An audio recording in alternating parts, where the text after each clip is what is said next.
Boot पहन के? जाते ही तनिया के सेठी भैया के स्टूडियो पर वहीं एक ठे गाना गावे के बाद। अरे कुछ सवाल पूछे के रहला तोहसे। पूछा। मौका से भेटा गया है तो सोचली है कि पूछ ली। पूछा पूछा कौनो बात ना है। एक ठे ना 10 ठे सवाल पूछा, ओकर जवाब देवे बदे हम एकदम तैयार रहिला। कम से कम यही बहाने तो से बतियोले का मौका तो मिल जाई। तब बोला ये जान, हम एक एक करके पूछा था और तू सही सही एकदम उत्तर दिया। आय हाय तोहार बतिया तो एकदम छेना नियन लगता। बस यही बहाने बोलल बतियावल करा। मजाक मत करा और जवन पूछा था ओकर सही सही जवाब दा। पूछा। कहवा का लहंगा चुनरिया हो बड़ा निक लागे।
हुआ हो।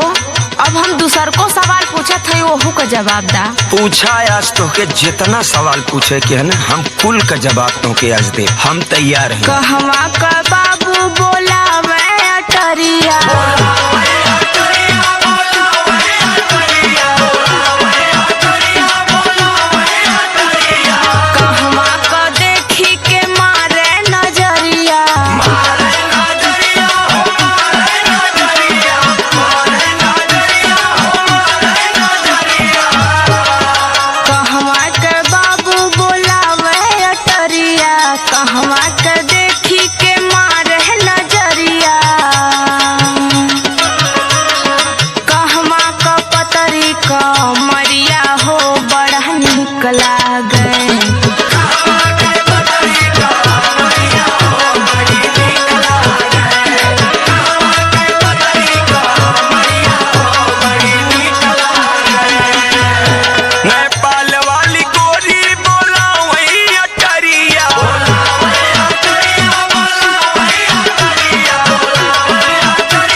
पगली सुनील यादव से हमार मुलाकात भइल और उ कहने कि तू हमें पूछत रहलू है कहवा का राजा जी सुंदर बसड़िया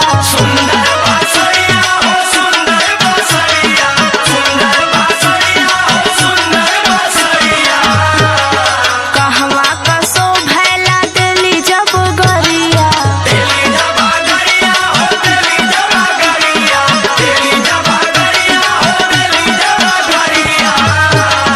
कहवा का राजा जी सुंदर बसड़िया कहवा का शोभैला देली जब गरिया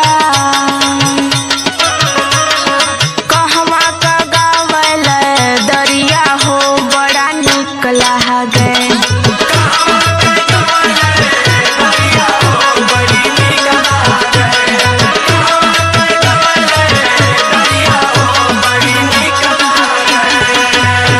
बनारस का गोरी हो निक लागे सड़िया